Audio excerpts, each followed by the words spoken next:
Damos gracias al Señor por una vez más poder compartir su palabra.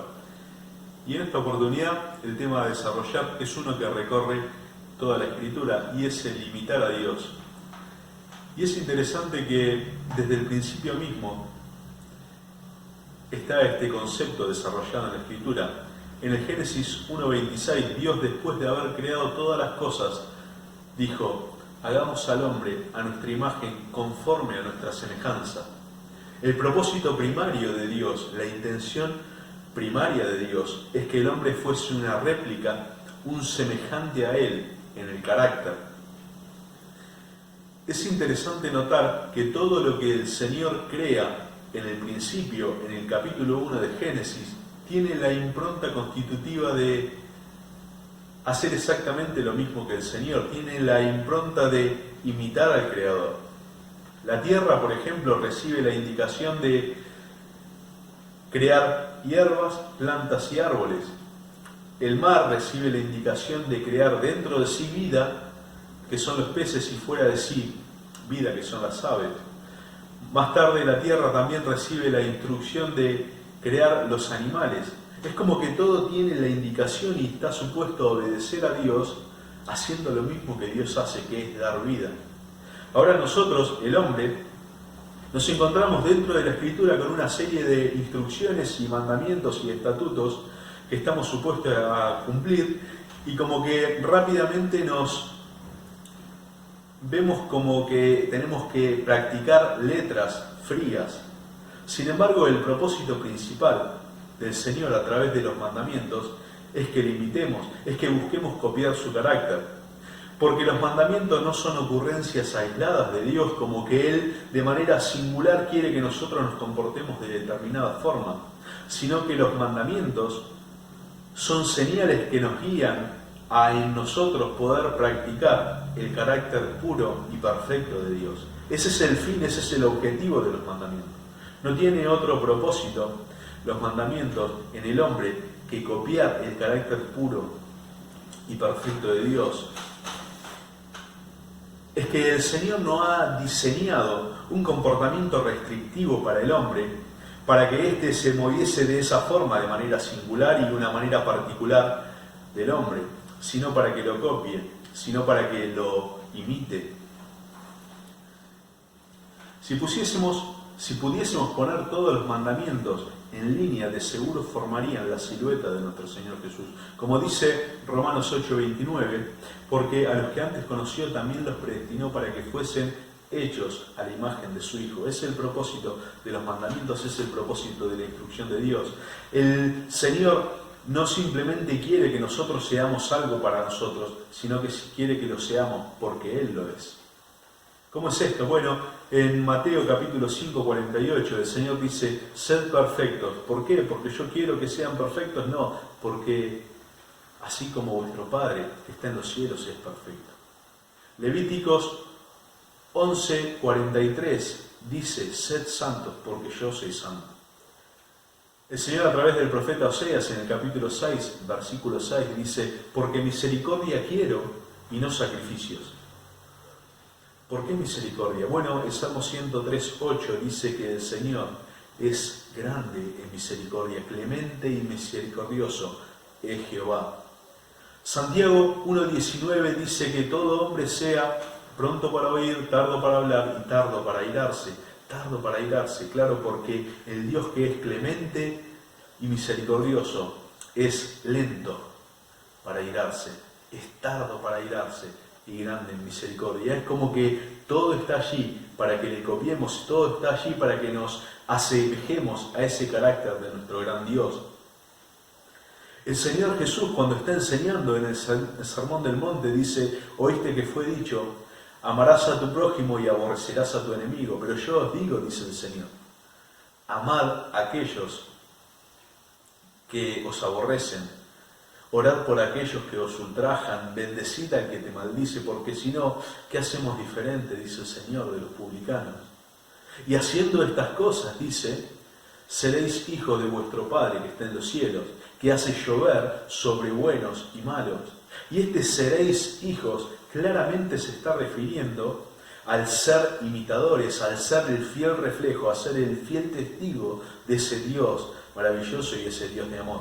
¿Por qué? Porque no se está refiriendo a que a través de lo que hagamos vamos a ser hijos. El ser hijo de Dios es producto del creer mediante la fe en el Señor Jesucristo. Todo tiene esa indicación y todo nos lleva a que a través de cumplir los mandamientos, a través de cumplir las ordenanzas, imitemos a nuestro Señor. Es que obediencia no es simplemente cumplir letra fría. No simplemente es cumplir frases escritas, es un carácter que imitar. Y ese es el principio que debemos seguir. Es interesante que el Señor, en el mismo Sermón del Monte, en el capítulo 6, versículo 1 de Mateo, dice: guardaos de hacer vuestra justicia delante de los hombres, guardaos de hacer vuestra justicia para el ojo. Es hacer justicia, es hacer el bien como Dios hace el bien. Cuando, por ejemplo, hay que ayudar a un hermano porque tiene necesidad y hay que comprar alimento, ¿dónde comprar alimento? Simplemente comprar a modo testimonial alimento en un lugar donde consigamos un mejor precio, un alimento que nosotros no comeríamos. No funciona así. Es comprar el mismo alimento que nosotros ponemos en nuestra mesa, entonces eso es llevar a la mesa del hermano. Porque ese es el principio de ayudar y el principio de rectitud, de obrar como Él obra. El principio de imitar a Dios. Es copiar el gesto, es copiar el carácter, es copiar la acción como si Dios mismo estuviese actuando en ese momento. Ese es el principio de imitar a Dios y por eso este patrón conceptual que recorre toda la Escritura nos lleva a entender que el obedecer no es simplemente perseguir un mandamiento escrito, sino que es perseguir una persona para imitar, que es la persona de Dios, imitar el carácter de un Dios grande, de un Dios glorioso. Ahora, ¿cuál es la razón? ¿Cuál es el motivo? ¿Cuál es el por qué debemos imitar a Dios? Es interesante que no surge ni se desprende esto de la tiranía de Dios, como si Él simplemente dijo, bueno, quiero que me imiten. Ni siquiera es parte de un capricho, sino que se desprende de un principio y de una realidad primaria que debemos entender, y lo vamos a hacer de la siguiente forma. Génesis capítulo 1, versículo 1, dice: en el principio creó Dios los cielos y la tierra. Es interesante que este Dios majestuoso que está creando en el Génesis 1.1 es desarrollado a través de la Escritura como un Dios que también es omnipresente. Ahora, esta característica, esta cualidad de Dios, la omnipresencia de Dios, porque Él no simplemente sabe qué está pasando en cada lugar todo el tiempo, y qué ha pasado y qué va a pasar, eso es omnisciencia. Él está físicamente en todo lugar todo el tiempo. Ahora, la ciencia ha encontrado en esto una cuestión como para decir, ese atributo no puede ser así, no puede ser que Dios sea omnipresente, porque si no, no hay lugar para el Génesis 1.1.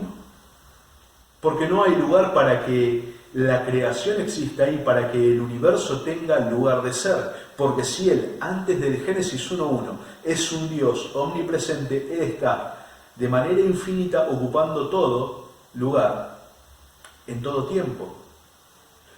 Algunos estudiosos antiguos desarrollaron una teoría que llamaron el vientre de Dios, entendiendo y dejando sentado que Dios había creado espacio dentro de sí mismo para poder crear. Y llamaron a esto el vientre de Dios, como que el universo está dentro de Dios mismo. Ahora, esta teoría no es simplemente una teoría antigua, sino que es una verdad bíblica. Una verdad bíblica que valida el apóstol Pablo, por ejemplo, en el primer siglo, en una plaza en Atenas, sentado predicándole a unos griegos, a unos que les encantaba conjugar la filosofía con la religión. A estos que eran politeístas y creían que los dioses estaban fuera de la esfera terrestre y que desde aquellos lugares celestiales gobernaban y tenían alguna actividad singular sobre alguna materia, En la tierra, por ejemplo, uno se encargaba del sol, otro se encargaba de la luna, otro se encargaba de los mares, otro se encargaba de hacer llover, otro se encargaba de mover la balanza en cuestiones bélicas, otra se encargaba de la fertilidad. Como que los dioses eran los que gobernaban y digitaban todo. Y el apóstol Pablo está enseñándoles y predicándoles a los griegos y empieza a exponer la verdad de Dios. Y en el capítulo 17 de Hechos, en el versículo 24 dice: el Dios que hizo el mundo y todas las cosas que en él hay,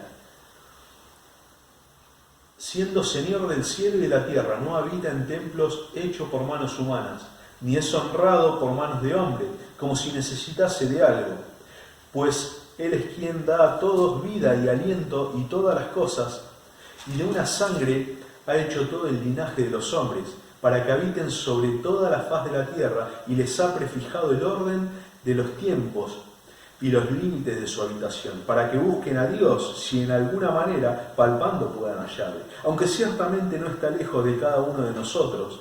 Y acá viene la clave de lo que el apóstol Pablo está diciendo.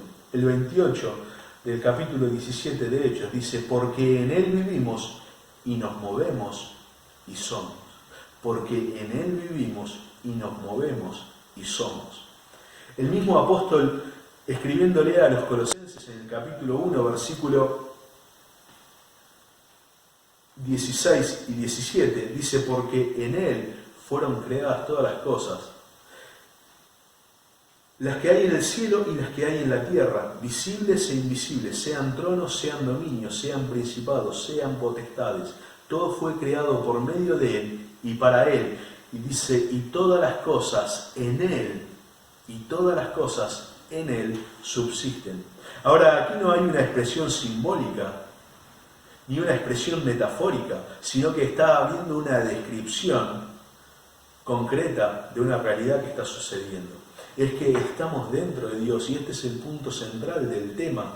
Nosotros vivimos dentro de Dios, y es Dios quien pone y quien establece las reglas. Es que lo que llamamos mi casa, lo que llamamos mi barrio, lo que llamamos mi ciudad, mi provincia, mi país, mi continente, mi mundo, mi universo, no es tal cosa. Es su universo, es su mundo, es su continente, es su país, es su provincia, es su ciudad, es su barrio, es su casa.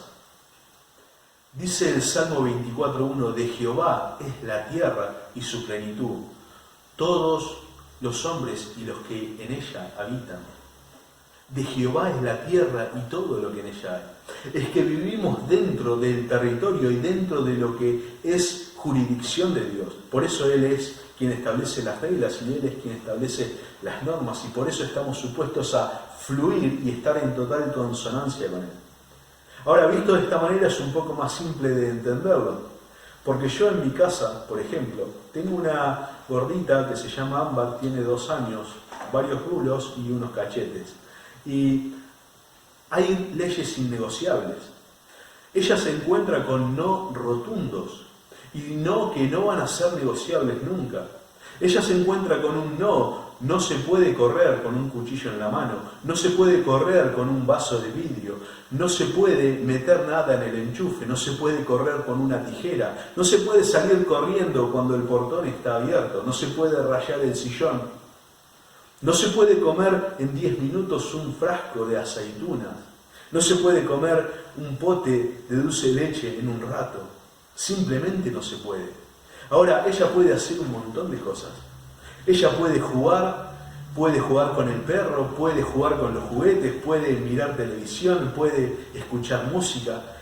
Todo el tiempo puede estar divirtiéndose, pero lo que no puede hacer, lo que no está permitido hacer y tiene prohibido hacer, es aquellas cosas que afecten contra el orden de la casa en donde está, aquellas cosas que afecten contra ella misma o aquellas cosas que sean irrespetuosos para los dueños de la casa. Ahora, los mandamientos de Dios, los principios de Dios, los estatutos de Dios van en esa misma línea. Y nadie me acusaría a mí de ser un padre restrictivo porque le prohíbo hacer esas cosas a mi hija. Ahora, a Dios tampoco se lo puede acusar de ser un Dios restrictivo, testigos, porque nos prohíbe hacer cosas que ofenden al dueño de la casa, porque nos hacen daño a nosotros mismos, o porque van en contra del orden del lugar en donde estamos, lo cual es jurisdicción de Dios. Él es el dueño de todo, vivimos dentro de Él y por eso estamos supuestos a fluir con Él y a imitar el carácter de nuestro Padre Celestial. Ese es el principio y esa es la razón por la que debemos hacer. Hay una historia singular, y digo que es singular y tan relevante que los 4 evangelistas, aún Juan, quien escribió años después que Mateo, Marcos y Lucas, él también lo registra, y casi al principio de su evangelio, en el capítulo 2, versículo 13 de Juan, está la historia esta. Y digo que es interesante porque siempre lo vemos al Señor calmado y pausado. Cuando el Señor está siendo atacado por los escribas y fariseos hipócritas, Él le responde. De una manera tranquila, Él le responde. Cuando le presentan de manera maliciosa a una mujer sorprendida en adulterio, a pesar de la malicia de ellos, y por la insistencia de ellos, Él les responde, y ellos son reprendidos por su propia conciencia. Cuando al principio de su ministerio, Él se pone a leer en la sinagoga de su aldea, a la cual Él asistía habitualmente, y de Él, después de leer, genera una reacción negativa entre los que estaban allí, quizás toda su familia extendida, y lo agarran por la fuerza, lo llevan a un precipicio para tirarlo desde allí. Él simplemente pasa en medio de ellos y se va. Ahora, siempre lo vemos calmo, siempre lo vemos pausado, siempre lo vemos dándole a cada cosa su tiempo, predispuesto a enseñar, con firmeza y con total autoridad. Pero en el relato de Juan capítulo 2, versículo 13, vemos una reacción singular. Y es cuando el Señor entra a Jerusalén y va al templo. Y dice que cuando entra al templo, ve allí a los que vendían bueyes, ovejas, palomas y a los cambistas. Y Él sabía eso, Él conocía eso. Sin embargo, y me sorprende la situación, porque lo que Él hace es armar un látigo con cuerdas y empieza a revolear todo por allí, y empieza a tirar las mesas y a desparramar todo. Yo digo, ¿por qué el Señor no simplemente se paró en el medio diciendo, muchachos, ¿qué están haciendo? Cada uno a su casa, no los quiero volver a ver, y hablándole en tono firme, y se acabó el problema. Él muestra, y vemos en el Señor enojo e ira. El Señor no está sacado, el Señor no está actuando con rabia, el Señor no está actuando con bronca, Él está actuando, demostrando ira en la medida justa que la acción de la situación como estaba sucediendo lo requería. Él está obrando de esa forma. Y ahí vamos entendiendo un poco más de cómo el Señor actúa cuando pecado existe en el hombre y cómo el Señor trata el pecado. Es que lo que el Señor hace y la reacción que lleva a hacer el Señor es que, claro, si sos el hijo mayor y ves que en la puerta de la casa están escupiendo, insultando y vomitando, bueno, esa sería la reacción. Y eso era lo que estos líderes, a través de estos negocios y mercaderes que habían hecho y armado en el patio del templo, llevaban adelante. Insultaban a Dios. Era totalmente opuesto y contrario a lo que la casa de Dios era. Es lo mismo que sucede con el pecado.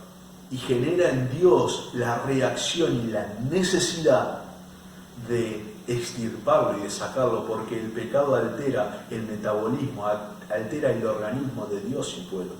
Porque vivimos dentro de Dios y Él lo va a sacar y lo va a depurar de una u otra forma, hoy o más adelante, pero Él lo va a hacer, porque Él no puede convivir con el pecado, porque es un Dios puro, porque es un Dios perfecto. Es el propósito y es el fin de los mandamientos, que le imitemos a Él, que copiemos, que sepamos y que entendamos cuáles son las ordenanzas que la casa y que la jurisdicción de Dios tiene. En esa línea el apóstol Juan, en el capítulo 5 de 1 Juan, en el versículo 3, dice que los mandamientos de Dios no son gravosos. El salmista en el Salmo 119, 97 dice que, oh, cuánto amo yo tu ley. El rey David en el Salmo 19, 8 dice, los mandamientos de Jehová son rectos que alegran el corazón. ¿Por qué ellos pueden decir eso? ¿Por qué ellos no consideran que los mandamientos son una camisa de fuerza que hace su vida más complicada? Porque ellos entendieron cuál el propósito de los mandamientos es. Ellos entendieron cuál el objetivo de los mandamientos de parte de Dios es. Y por eso entienden que los mandamientos están para hacer la vida más ligera y para marcar cuál es el lugar por donde debemos ir. Ellos entendieron que los mandamientos son la doble línea pintada sobre la ruta. Como que cruzate de la línea y andá por mucho tiempo del otro lado y vas a ver lo que te pasa. Entendieron que los mandamientos son ese cartel que marcan que el suelo está resbaladizo. Entendieron que los mandamientos son esa señal de curva peligrosa.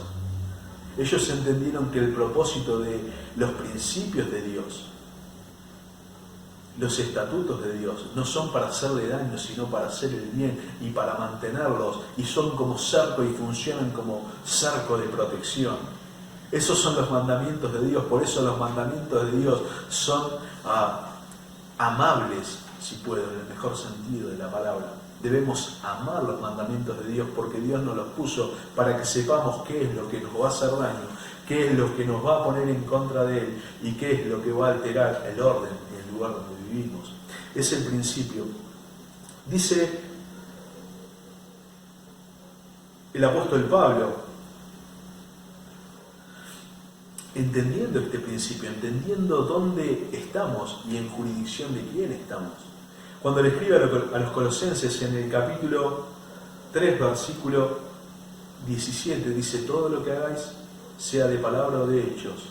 Y en el versículo 23 del mismo capítulo dice, todo lo que hagáis, hacedlo de corazón, como para el Señor, sabiendo que de Él recibiréis la recompensa. Todo, sí, todo, sea lo que vos consideras tu trabajo secular, tu trabajo en tu casa, tu desarrollo familiar, lo que fuese que hagas, hacedlo como para el Señor, dice. ¿Por qué? Porque estamos dentro de lo que es su jurisdicción. Y Él es el dueño de la casa, y Él es el padre de la casa, y Él es quien establece las condiciones, y debemos fluir con Él. Dice también el apóstol Pablo, en Efesios capítulo 5, versículo 1, sed imitadores de Dios como hijos amados. La expresión imitadores allí es mimetai, en el griego es mimetai, y se está refiriendo a aquellos que copiaban la imagen que estaban viendo, aquellos que reproducían los gestos de otro más, los gestos de alguien más. Es el principio de imitar a Dios, que otros puedan ver en nosotros el carácter de Dios, que otros puedan ver en nosotros la personalidad de Dios, que otros puedan ver en nosotros cómo Dios es, cómo un Dios de amor es, cómo un Dios de justicia es. Porque el propósito de Dios, el principio de Dios en nuestra vida, es que nosotros andemos y vivamos una vida gloriosa y abundante en Él. Ahora, según la escuela rabínica en el primer siglo, los 10 mandamientos, el decálogo, es el resumen de 613 mandamientos que están descritos en la Escritura. 613 mandamientos de los cuales hay 248 que dicen, haz esto, y hay 365 que dicen, no hagas esto. Alguien dijo, hay 248 porque cada hueso tiene una instrucción que hacer de parte de Dios y hay una restricción por cada día del año. Sin embargo, el Señor, que le gustaba romper con estos esquemas, suma un mandamiento más. Y en Juan capítulo 13, versículo 34 dice, un mandamiento nuevo os doy, que os améis los unos a los otros. Uno diría, bueno Señor, pero este mandamiento ya estaba. Ama a tu prójimo como a ti mismo. Sí, pero el punto es que era ama a tu prójimo como a ti mismo. Ahora es, quiero que se amen, no como a ustedes mismos. Quiero que se amen como yo los amé. la medida de ese amor. Ese es el nuevo mandamiento. Es el amar imitando al Señor, amar como Él lo hizo. Es poder imitar al Señor. Al mismo Señor está transmitiendo este concepto de buscar imitarle a Él. El apóstol Pablo también dice, sed imitadores de mí, así como yo de Cristo. El único que tiene la autoridad para decir que lo imiten, es aquel que imita al Señor Jesús. Es que el Señor no ha diseñado una conducta de comportamiento en nosotros que sea gravosa, sino que Él entiende que felicidad hay en la obediencia. Él entiende que felicidad hay en la rectitud, Él entiende que felicidad hay cuando se es misericordioso, Él entiende que felicidad hay cuando se practica y cuando se anda en la verdad y diciendo la verdad. Él entiende que allí hay verdadera felicidad. Es por eso que el apóstol Pablo, entendiendo de que el practicar y el imitar a Dios no es una utopía, no es algo que no se puede lograr, como el mundo, como el enemigo nos ha hecho creer, como que es imposible lograr esa vida ejemplar que Dios está sugiriendo. No, el Señor, si nos los puso ahí, yo prefiero creerle al Señor, de que se puede ir detrás de eso y que estamos camino en esa búsqueda diaria, y ahí debe estar nuestra búsqueda diaria, en el buscar imitar todos los días, porque se puede imitar al Señor. Por eso dice el apóstol Pablo en Romanos capítulo 12, versículo 2, no os conforméis, no os amoldéis, dice, a este siglo, sino transformaos mediante la renovación de vuestro entendimiento, para que comprobéis cuál es la buena voluntad de Dios, agradable y perfecta.